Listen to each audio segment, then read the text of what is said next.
was still working on getting Dr. Don to come back on and do a little debating. Well, I don't know. He certainly will not call if a certain person is going to be, well, I don't think he doesn't care. I thought you said he does care. Dr. Don doesn't care. I don't. But think. I thought he did. No, I think it's the other guy that cares. Oh, well, the bottom line is, I think it would be. I mean, Don told us when he was moving to Cincinnati, he said he'd be happy to call in. Yeah, I know. Yep, I know. His wife got upset that he was giving out too much personal information. Well, but it's not a matter of personal information that we want. It's a matter of the fact that he at one time thought he was going to be a priest, so he was studying for the priesthood, theology. And it would be perfect for Chad to have a discussion with him. But he also left the Catholic Church. Well, I know. Yeah. But anyway, a lot of people. Why? Because a lot of people do. Because the bottom line is, there's, the Catholic Church has to learn that. Well, a lot of religions, but it's Orthodox Judaism is the same way. The fact that you have to be in a storm. If you're like a tree, you'll break. Okay. But if you're like a weed bends with the wind in the storm, goes with the flow. Yeah. So the bottom line is the Catholic Church and organized Judaism, and Orthodox Judaism for that matter, they have to learn that they have to roll with the punches, so to speak. Yeah. But and this is why, it's a fine line between, those who follow Orthodox Judaism. It's just like being a reborn Christian, According to Chad, it becomes a very narrow road and only very few can fit through. And it's the same thing with those who are discovering Orthodoxy again, Jewish Orthodoxy. It's this is the way things are done. And well, I'm not sure if the Orthodox believe in heaven anyway, so it doesn't. I'm not talking about that. I'm talking about the way they live their lives. Basically, they stay amongst themselves. Okay, Chad, has told us that his children are all homeschooled. Okay, and that they follow the same church right now as him. And I said to him, "What are you going to do when your kids get older?" And they become teenagers and they learn that there's a whole world out there. I mean, you can't. The kids have a mind of their own. He's going to have to do the same thing that the Amish do. Let them go out in the world and make them just wind up what they want to do. Well, that's what they do when they're 16. They send them out into the world for a year, and they decide if what they want to do. But you see, the Amish, like Orthodox Judaism, they stay within their own enclave. Yes. All right? Mm-hmm. Chad, reborn Christians do not have an enclave where they stay all together. I'm sure Chad lives in a neighborhood where he may be the only reborn Christian on the block. Okay? Or in the city. Exactly. No, you don't know. But don't know. Yeah, but going back. But we're sort of straying because that's a Friday topic. Going back to my original question, is Lisa boycotting us or something? I don't know. Because of Ash Wednesday? I don't know. On Facebook, it said she spent Valentine's Day with Samantha. So what could I tell you? No, without I have no idea. Without her husband, but or ex-husband. There are other things I really wanted to discuss. Today also, I was watching Fareed Zakaria. Who's on CNN on Sunday. Right. And he said that I'm not sure if the guy's first name, but the guy who's in charge of the CIA Clapper. I'm not sure if it's John Clapper. Yeah. And a lieutenant general from the Marine Corps were sat in front of, I guess, a foreign affairs committee or something or whatever in the Senate, and they said that rumor has it, now of course just a rumor, that ISIS is planning an attack on American soil sometime in 2016.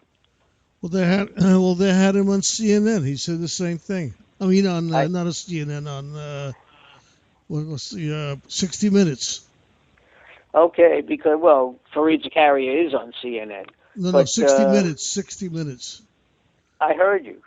You know, so I mean that certainly. I mean, look, everybody says you can't live your life and worry what might happen. Okay, you just have to. I remember George Bush saying after 9/11, you know, the way that you can spit in the face of Al Qaeda is to go about your business and go about your life and not change anything because that's what they would like for you to do. You know, so that you know, basically, you know, but ever since 9/11.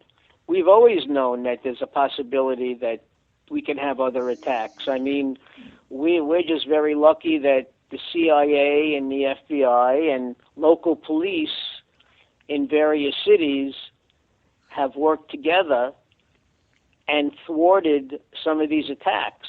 Well, I guess you know, and some of them don't even get into the paper. You know. Yeah, I'm sure. And I'm sure they don't want them to get into the paper. No reason to scare the people more than they need to be. Exactly. You know, these organizations are doing their job, and they're basically unsung heroes. You know, all they're doing is repopulating Gitmo, because that's where they're sending them. You know. Gitmo. And you said something before when you misspoke about recess, and you called it recession. Recession, yeah. It seems that, again, I was watching Fareed Zakaria, and he had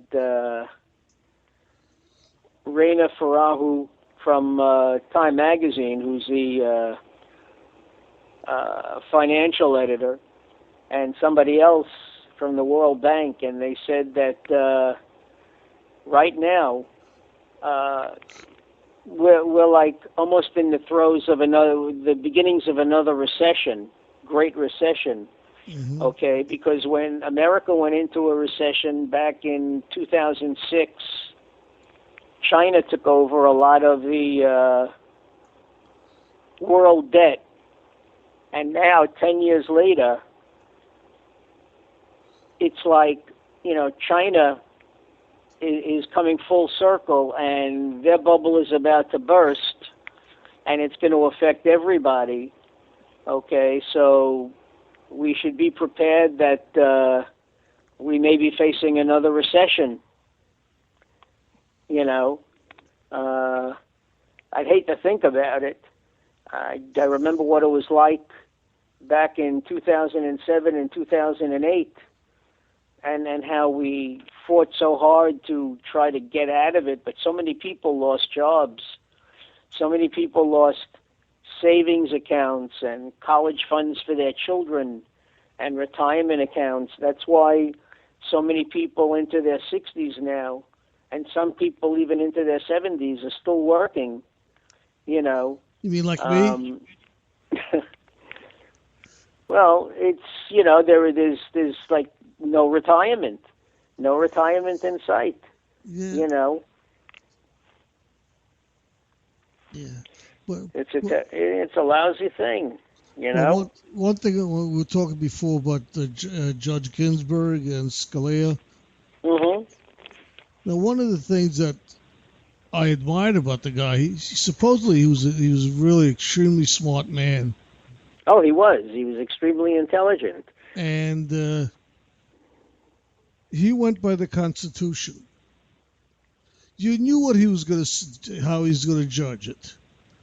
make a decision. What? Well, but the one thing I didn't look. You could be conservative, but the bottom line, he was very much anti-gay. Okay, he was very much anti-progressive. He did say one thing. They said on the news. They said that when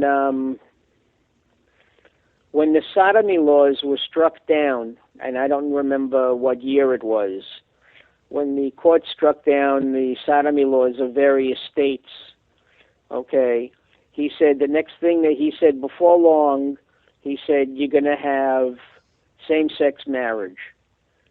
He said, and sure enough, it came to pass, you know. But listen, with a conservative majority, most of the stuff was upheld. Right? What do you mean? You know, for gay marriage, a lot of things were upheld. Well, that was because of Justice Kennedy, who, votes either way. He was a conservative, but he's more moderate. And, his interpretation is a little different. Clarence Thomas and Scalia and I guess Alito, those are the staunch conservatives. They always vote no. Then you have Sotomayor, Ruth Bader Ginsburg, and Kagan are always to the left of center. Okay, so it's 3-3. Justice Roberts, while he tends to vote, Chief Justice Roberts, while he tends to vote conservative most of the time, when it came to Obamacare, he upheld it twice. And then you have Kennedy, and I'm not sure. I think Breyer was the one who retired. I'm not sure, but they said right now the court is 4-4. Right. Okay. And as we said before, what that simply means is if the court votes 4-4, then the appellate court division stands. Whatever the appellate court decided, that will remain until they get a ninth jurist to sit on the Supreme Court. Yeah, which is depending how the lower courts are. Who knows if that's so bad? I'm not sure. Well, they said both parties stand to gain as much as they lose. Okay, they did mention certain cases.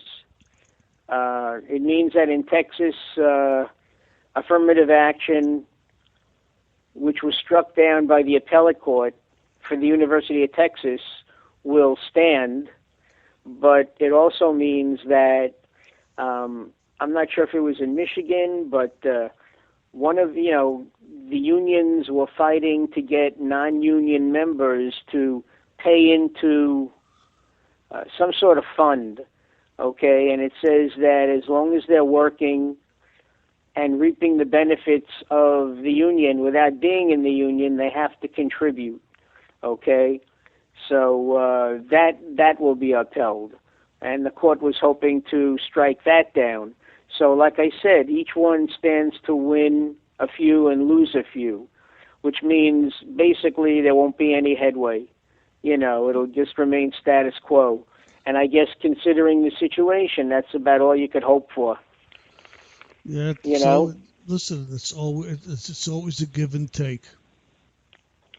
Well, politics is always supposed to be that way. It's just that now it's like, and granted, both parties tend to, whenever they get a chance, sock it to the other one, my way or the highway,